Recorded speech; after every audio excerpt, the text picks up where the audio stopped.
Bonjour et bienvenue dans ce nouvel instant Crise Elisa. Nous parlerons aujourd'hui, comme prévu, des lois du Dieu tout-puissant androgyne qui sont liées à la gauche ou à la déesse mère et de celles qui sont liées à la droite ou à Dieu le Père au sein de l'univers.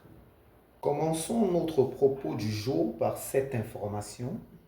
Pour ceux qui ne le savaient pas, l'origine de la forme symbolique du chiffre 0 est celle d'un œuf.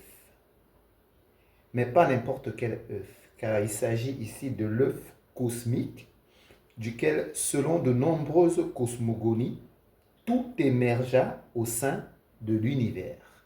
Et Dibomba Rimbok nous dit que dans les textes des anciens Égyptiens, cet œuf cosmique, symbole de Amma ou de Amon, est androgyne, c'est-à-dire en même temps mâle et femelle, ou encore que cet œuf primordial contient en lui aussi bien une chose que son contraire, ce qui sera également confirmé par le professeur Akiri Silla dans ses travaux sur le chiffre 0, lorsqu'il déclare que le 0 symbolise l'union de Seth et d'Osiris.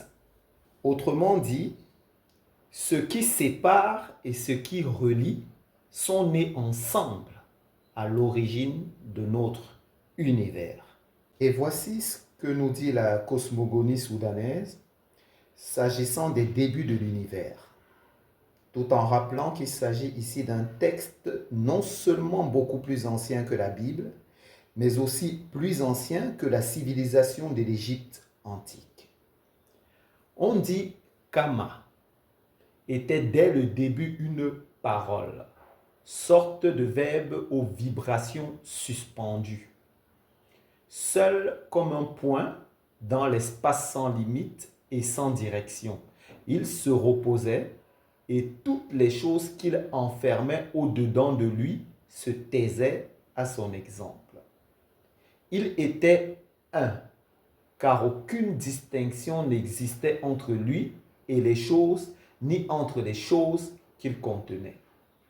Cette parole primordiale, solitaire et silencieuse, commença à un moment donné à se voir elle-même comme si elle voulait refaire ce qu'elle était déjà. Dès cet instant, elle se trouva aux prises avec elle-même. De un, c'est-à-dire uni ou unique, Amma devint deux, c'est-à-dire divisé ou multiple. Amma, Amon, Dieu tout-puissant androgyne ou Père-Mère, symbolisé par le chiffre 0, devint donc deux ou multiple dans sa volonté de se manifester ou de s'expérimenter lui-même lors de ce que les scientifiques du monde ont appelé l'explosion du Big Bang. C'est-à-dire lors de la désunion des principes mâles et femelles qui étaient unis et contenus en son sein, ou encore lors de la séparation de l'homme et de la femme.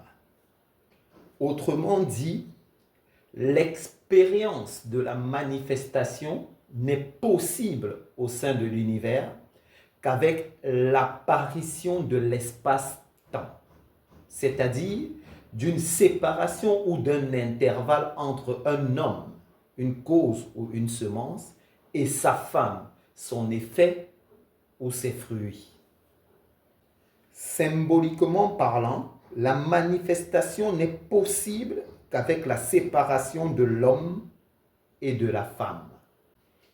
Et c'est donc afin de pouvoir s'expérimenter lui-même que le zéro a choisi de s'individualiser, c'est-à-dire de devenir distinct ou de multiple un. On parlera alors ici de la naissance des dieux pères.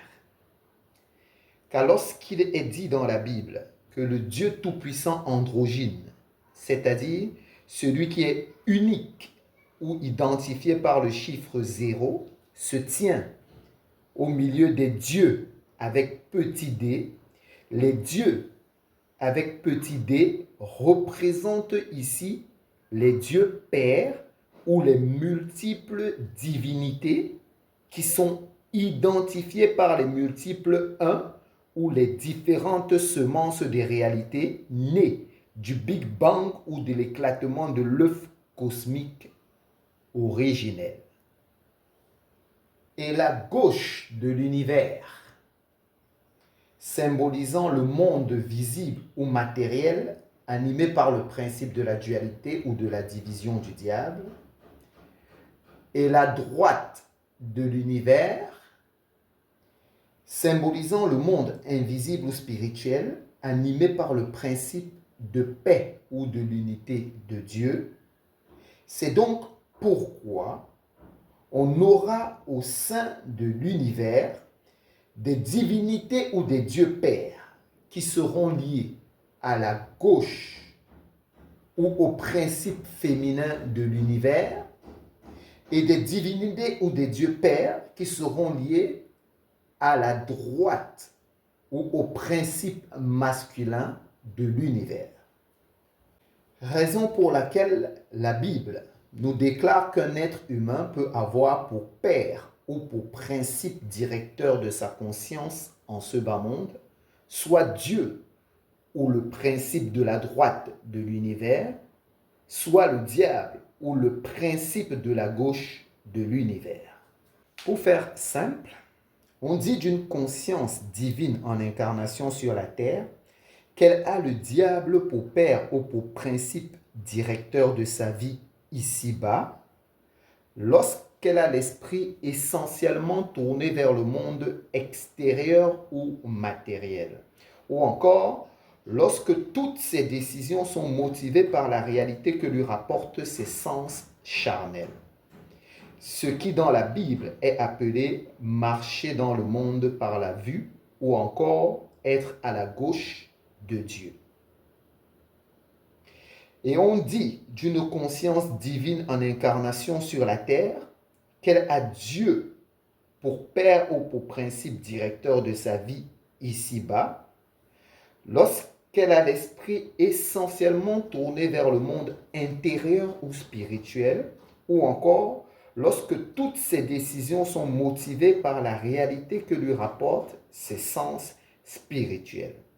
Ce qui dans la Bible est appelé marcher dans le monde par la foi ou encore être à la droite de Dieu. Nous parlerons donc dans notre prochain instant Chryselisa de ces deux dieux pères ou états de conscience qui gouvernent, régissent et dirigent l'univers dans lequel évoluent les êtres humains.